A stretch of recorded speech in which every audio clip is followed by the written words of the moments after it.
बिस्मिल्लाहिर्रहमानिर्रहीम। सुनिए, जरा देखिए ना। हाँ बताओ क्या हुआ। मैं कैसी लग रही हूँ? अच्छी लग रही हो। अब चले, लेट हो रहे हैं। ये क्या बात हुई? आप कभी मेरी तारीफ नहीं करते। ये क्या बचपना है शिवांगी। चलो पहले ही बहुत लेट कर दिया तुमने।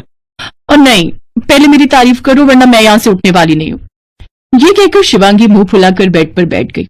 ये देखकर उसके पति आशीष ने उससे पूछा, तो तुम नहीं चलोगी? पहले मेरी तारीफ करो फिर चलूंगी पक्का। उफ, क्या मुसीबत है। अच्छा बाबा ठीक है, तो सुनो फिर। तुम बहुत प्यारी लग रही हो। तुम्हारा मेकअप तुम पे बहुत सूट कर रहा है। तुम्हारी चूड़ियां और ये ज्वेलरी ये भी बहुत सुंदर है। तुम सच में बला की खूबसूरत लग रही हो आज। अब खुश? हाँ, बहुत खुश। अब चलिए ना, कितना लेट करेंगे?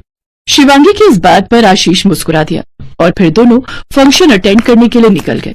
फिर उसी रात फंक्शन से लौटने के बाद, सुनिए। हाँ बोलो। आपने मेरे बालों के बारे में तो कुछ बोला ही नहीं। बताइए ना आज मेरे बाल कैसे लग रहे थे? अरे यार, फिर वही सब शुरू कर दिया तुमने। बताइए ना कैसे लगते हैं आपको मेरे बाल? हाँ ठीक ही है। क्या कहा आपने? बस ठीक? अरे जरा ध्यान से देखिए। देखो शिवांगी, तुम्हारे बाल अच्छे हैं लेकिन तुम्हें इस बात पर घमंड नहीं करना चाहिए। घमंड करने लायक हैं मेरे बाल तो क्यों ना करूं? आप खुद बताओ, आपने देखे हैं किसी के भी इतने अच्छे बाल? हाँ मैंने तो देखे हैं, पर लगता है तुमने नहीं देखे। कभी पड़ोस वाली सरिता भाभी से जाकर मिलना, तब तुम्हें पता चलेगा कि अच्छे बाल किन्हें कहते हैं। चलो अब गुड नाइट, मुझे बहुत नींद आ रही है।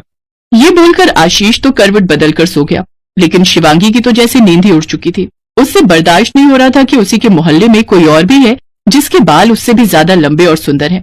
वो सारी रात इसी जलन में सो नहीं पाई। फिर अगली सुबह जैसे ही शिवांगी नहा कर निकली तभी घर की डोरबेल बजी। भाभी दूध ले लो। हाँ लाओ भैया। अरे वाह भाभी जी, आपके बाल तो बहुत अच्छे हैं। हाँ वो तो है, मेरे बाल यहाँ सबसे अच्छे हैं। ना ना ना ना भाभी जी, वो सामने वाली सरिता भाभी से नहीं मिली क्या अब तक? घुटने तक आते हैं उनके बाल, और ऐसे घने और चमकीले बाल हैं उनके कि क्या कहें। भाई उनका तो किसी से मुकाबला ही नहीं। पहले आशीष और अब सुबह सुबह दूध वाले ने शिवांगी को गुस्सा दिला दिया था।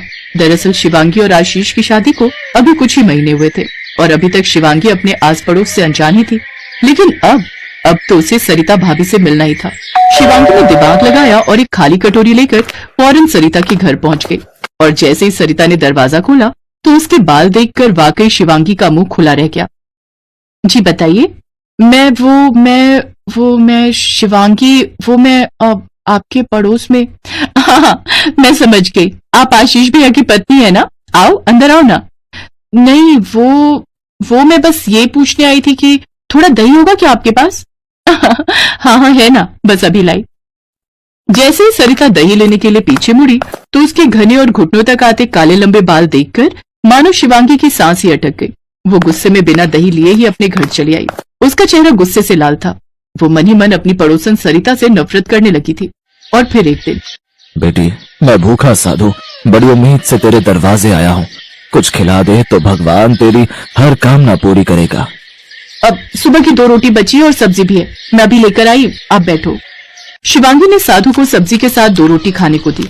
साधु वाकई बहुत भूखा था। उसने बड़े मन से वो रोटियां खाई और फिर, क्या बात है बेटी, कुछ परेशान लगती हो? हाँ परेशान तो हूँ मैं, पर आप मेरी कोई मदद नहीं कर सकते। आप क्या मेरी मदद कोई नहीं कर सकता। तूने इस भूखे साधु को खाना दिया है तो इस अच्छे कर्म का फल तो तुझे देकर ही जाऊंगा बेटी।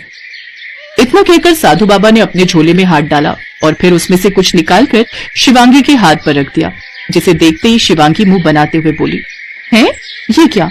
एक अखरोट, इसका मैं क्या करूं? ये कोई मामूली अखरोट नहीं है। पूरी श्रद्धा से इसे भगवान का भोग लगाकर खा लेना, फिर जो इच्छा मांगेगी वो पूरी हो जाएगी। हैं? सच में क्या? जो मैं चाहूं वो हो जाएगा? हाँ जो तू चाहे, लेकिन हाँ ठीक है बाबा, मैं समझ गई। अब आप जाओ, मुझे जाकर पूजा करनी है। शिवांगी ने साधु की पूरी बात सुने बिना ही उनके मुंह पर ही दरवाजा बंद कर दिया। फिर जल्दी से नहा धोकर भगवान की पूजा की और उस अखरोट का भोग लगाकर उसे खा लिया। और फिर मेरी यही इच्छा है कि मेरे बाल खूब लंबे हो जाएं और उस सरिता के बाल छोटे हो जाएं। नहीं, वो तो एकदम गंजी हो जाए, एक भी बाल ना बचे उसके सिर पर। इतना कहकर शिवांगी फौरन सरिता के घर की तरफ भागी, लेकिन सरिता के बालों में उसे कोई अंतर नहीं दिखा। उल्टा वो तो पहले से भी ज्यादा चमकदार लग रहे थे।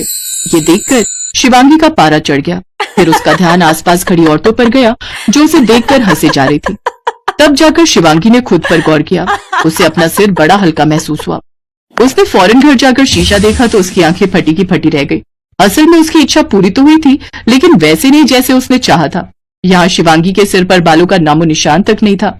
हे भगवान, ये क्या हो गया? मैं उस ढोंगी बाबा को छोड़ूंगी नहीं। शिवांगी ने अपने सिर पर एक कपड़ा बांधा और फौरन उसी साधु की तलाश में निकल पड़ी और थोड़ी ही देर में उसकी ये तलाश खत्म भी हो गई। अरे बेटी, ये सिर पर कपड़ा क्यों बांध रखा है तूने? ढोंगी कहीं के, देख तूने मेरे बालों का क्या हाल किया। इतना कहते ही शिवांगी ने अपने सिर से कपड़ा हटाया तो उसे गंजा देखकर साधु भी हैरान रह गया।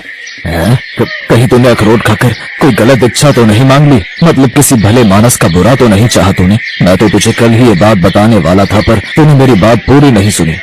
साधु की बात सुनकर शिवांगी को उसकी गलती समझ आ गई। बाबा कुछ तो करो, मैं ऐसे नहीं रह सकती। मेरे बाल मुझे लौटा दो। मैं कुछ नहीं कर सकता। आज जिसका तूने बुरा चाहा, अगर वो तुझे माफ कर दे तो शायद तेरा प्रायश्चित हो जाए।